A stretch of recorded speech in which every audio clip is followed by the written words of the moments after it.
और विकास पर।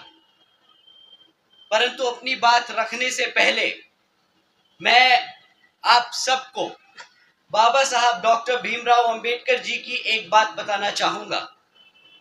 जब बाबा साहब जी ने भारत की संविधान के बारे में लिखना शुरू किया था, तब वह एक समता मूलक समाज की स्थापना करना चाहते थे और बाबा साहब ने लोकतंत्र की कुछ इस तरह व्याख्या की थी।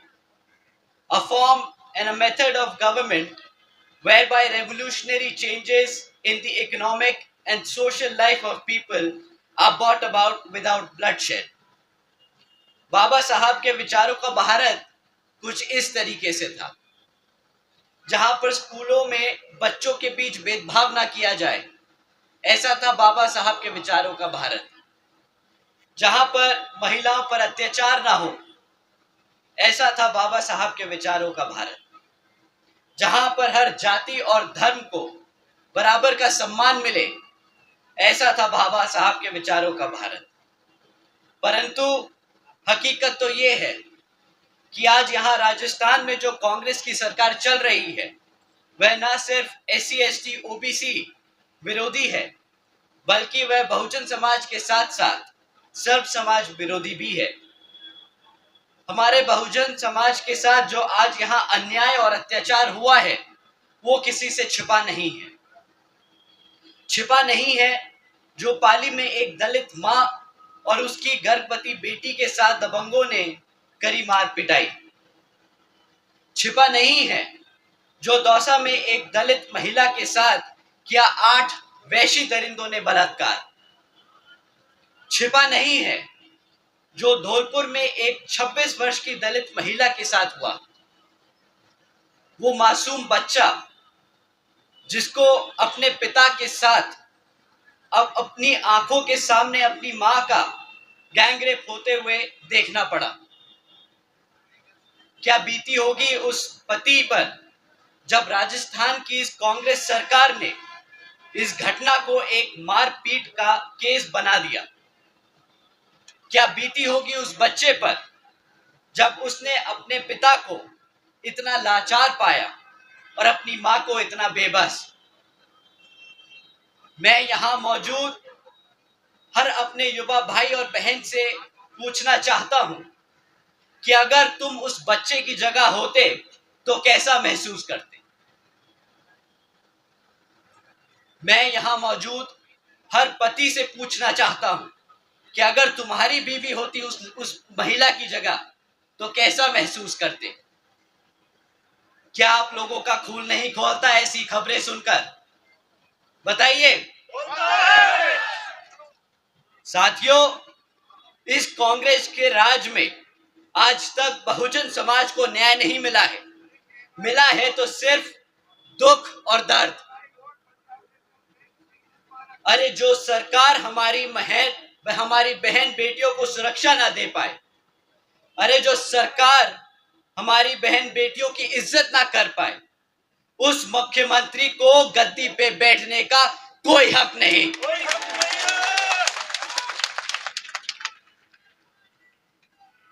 साथियों, इनकी असलियत आप सबके सामने है। जातिवादी मानसिकता इनके खून में दौड़ती है। छिपा नहीं है कि किस तरह इस जातिवादी मानसिकता रखने वाली कांग्रेस सरकार ने हमारे बहुजन समाज के बच्चों को आज तक अशिक्षित रखा है।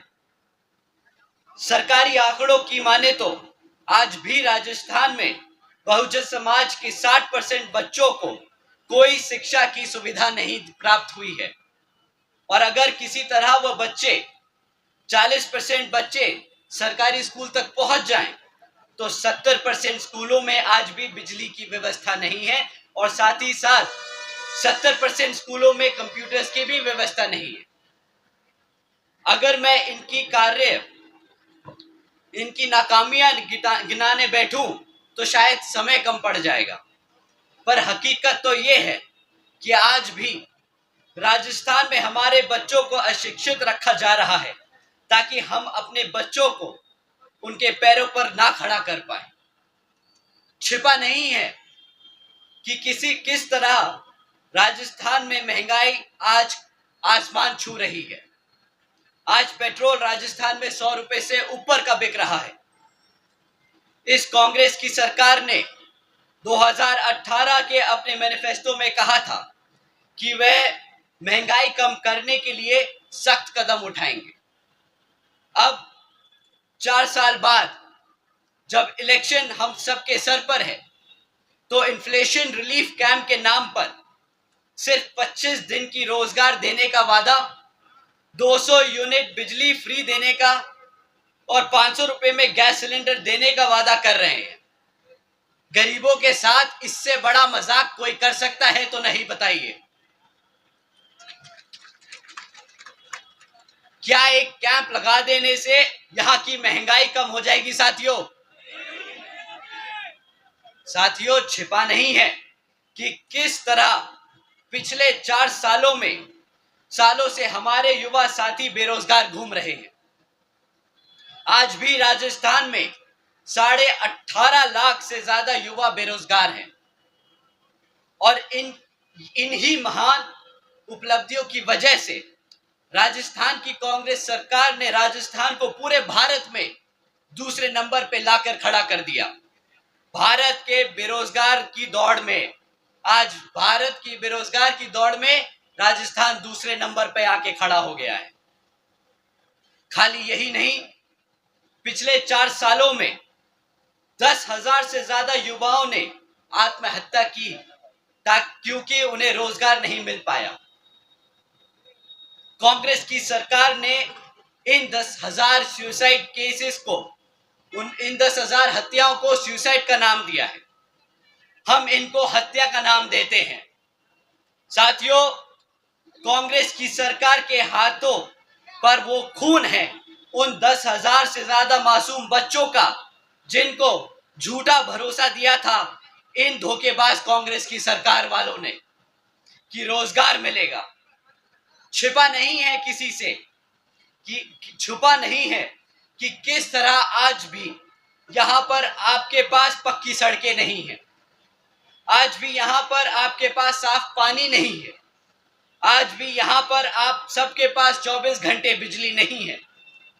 साथियों, ये कांग्रेस की विफलताएं नहीं, ये कांग्रेस की मनुवादी सोच है, कमजोर को दबाकर रखना। साथियों, अगर कांग्रेस इस तरह है तो बीजेपी कुछ कम नहीं। बीजेपी की केंद्र सरकार ने पहले आपके नोट गैरकानूनी बता दिए नोटबंदी के नाम पर, यह कहकर कि इससे काला धन खत्म हो जाएगा और वो जो लोग दोषी हैं, काला धन ऐंठे बैठे हैं, उनको सजा मिलेगी। परंतु आज तक एक भी दोषी ना पकड़ा गया है और ना ही कोई जेल पहुंचा। बीजेपी की केंद्र सरकार ने हमारे किसान भाइयों को वादा किया था कि उनकी आमदनी दुगनी कर दी जाएगी, लेकिन हकीकत तो यह है कि हमारे किसान भाइयों की आय दिन पे दिन घटती जा रही है। बीजेपी की केंद्र की सरकार ने वादा किया था 2022 तक कि हर बेघर को घर दिया जाएगा, लेकिन यह वादा भी उनके बाकी दूसरे वादों की तरह ही झूठा निकला। बीजेपी की केंद्र सरकार ने वादा किया था कि सालाना 2 करोड़ नौकरियां दी जाएंगी, लेकिन अगर सरकारी आंकड़ों की माने तो आज देश में 12.5 करोड़ नौकरियां पहले से भी कम हो चुकी हैं।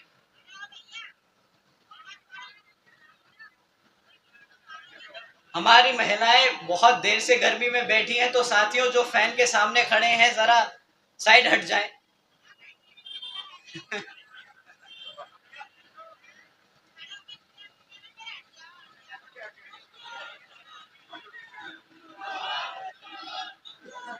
साथियों, ना बीजेपी ने नौकरियां दे पाई, ना बेघरों को घर दे पाई और ना किसानों को उनकी आय दुगनी कर पाई। बस डबल इंजन सरकार का ढिंडोरा पीटते रहते हैं पूरे देश में। साथियों, आदरणीय बहन जी ने कभी भी लंबे चौड़े वादे नहीं किए, बस अपने समाज के साथ साथ सर्व समाज के लिए कानून व्यवस्था और सामाजिक व्यवस्था के लिए अनेकों कार्य करके दिखाए हैं। आदरणीय बहन जी ने हमारे सभी संतों, गुरुओं और महापुरुषों के सम्मान में कई जिले और यूनिवर्सिटीज के नाम रखे, जैसे Gautam Buddha university, Ambedkar university, Chhatrapati Shahuji Maharaj university, Mahatma Jyotiba Phule नगर, महामाया नगर, संत कबीर नगर। साथियों, बहन जी ने अपने महापुरुषों के सम्मान में ये सब काम इसलिए किए ताकि हमारी आने वाली पीढ़ी अपने संतों और गुरुओं को कभी ना भूले। आदरणीय बहन जी ने सावित्रीबाई फूले बालिका शिक्षा योजना के तहत 7 लाख से ज्यादा बच्चियों को 12वीं तक की शिक्षा प्राप्त करने हेतु 600 करोड़ से ज्यादा की लागत इन बच्चियों को अपने पैरों पर खड़ा कर एक उज्जवल भविष्य देने के लिए खर्ची। आदरणीय बहन जी ने देश में पहली बार सरकारी कॉलेजेस के स्टूडेंट हॉस्टल्स में अन्य पिछड़े वर्गों के छात्रों के लिए 27% आरक्षण की व्यवस्था तय की। आदरणीय बहन जी ने महामाया गरीब बालिका आशीर्वाद योजना के तहत 3,25,000 बच्चियों को 1 लाख रुपए देने का काम किया। आपको जानकर हैरानी होगी कि इस योजना के तहत 3,250 करोड़ रुपए बहन जी ने अपनी बच्चियों को सीधा उनके बैंक खातों में दिए। आदरणीय बहन जी ने अपने शासनकाल में 12,500 करोड़ की लागत से हमारे SC, ST, OBC व आदिवासी समाज के 3,50,000 से ज्यादा परिवारों को महामाया आवास योजना के तहत अपना खुद का घर दिया। साथियों, आदरणीय बहन जी ने अपने शासनकाल में 90,000 से अधिक शिक्षकों को सरकारी नौकरी दी, 1 लाख से अधिक सफाई कर्मचारियों की भर्ती की और 2 लाख से अधिक जवानों को पुलिस फोर्स में भर्ती किया। आदरणीय बहन जी ने SC, ST, OBC एवं अल्पसंख्यक समाज के साथ साथ सर्व समाज में से गरीबों और कमजोरों को मुफ्त में राशन देने जैसी योजनाएं नहीं चलाई। इन योजनाओं की वजह रोजगार देने के काम किए ताकि हमारा समाज अपने पैरों पर खुद खड़ा हो सके। और साथियों, यही है असल मायने में सर्वजन हिताय व सर्वजन सुखाय की नीति। साथियों, जैसा कि आपको मालूम है कि राजस्थान में अब कुछ ही समय में विधानसभा आम चुनाव होने वाले हैं और विरोधी पार्टियां किसी भी हद तक गिरकर साम दाम दंड भेद का इस्तेमाल कर सकती हैं। तो मैं बहन जी की कुछ जरूरी बातें आप सबको बताने आया हूं जो आपको ध्यान में रखनी होगी। विरोधी पार्टियां आपको मुफ्त में राशन और बिजली देने के वादे कर सकती है, पर आपको ध्यान रखना होगा कि आपके बच्चे काबिल तभी बन सकते हैं जब उनको पढ़ाई और रोजगार के मौके मिले। मुफ्त में आज तक कोई काबिल नहीं बना है।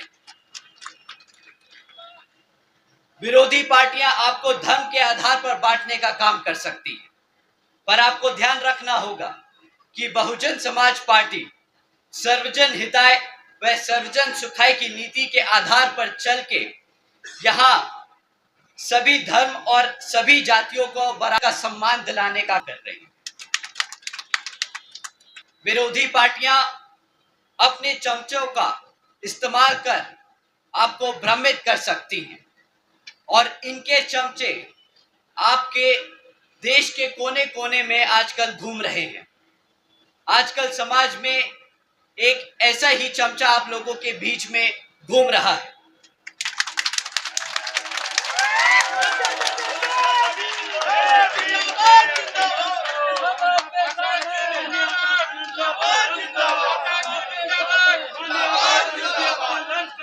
परंतु साथियों, हकीकत उसकी ये है,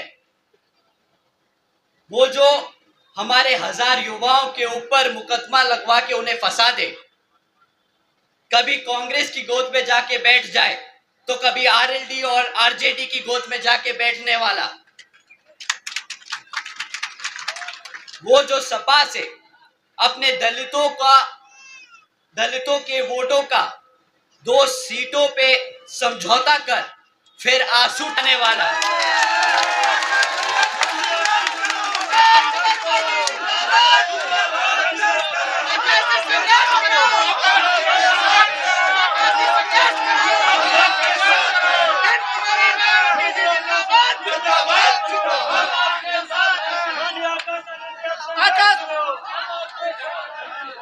वो जो संविधान विरोधी केसीआर जैसे की गुलामी करने वाला आज अपने आप को संविधान का रक्षक बताता फिर रहा है।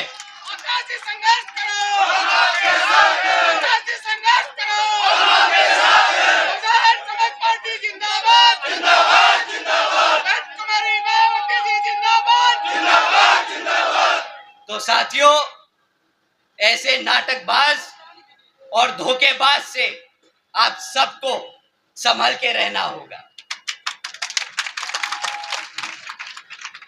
नीले झंडे वाले तो बहुत आएंगे, जैसे भेड़ के रूप में भेड़िए, लेकिन आपका झंडा वही है जिस पर हाथी का निशान है।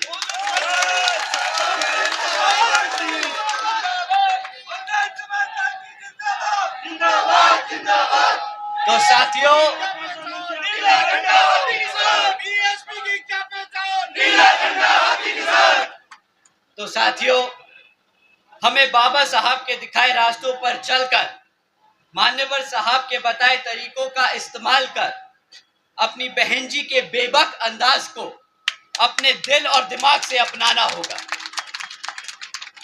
तो साथियों, समय आ गया है कि हम सब एकजुट होकर समाज के हर एक व्यक्ति को बसपा से जोड़ बता दें कि हम आ रहे हैं हर उस चीज के लिए जो इस संविधान में हमारे लिए, हमारे समाज के लिए हमारे गुरु देकर गए हैं, बाबा साहब डॉक्टर भीमराव अंबेडकर जी। साथियों, आज यहां मंच पर मौजूद हमारे प्रभारियों मनोज घुमरिया जी, इमरान खान जी, खेमकरण तोली जी,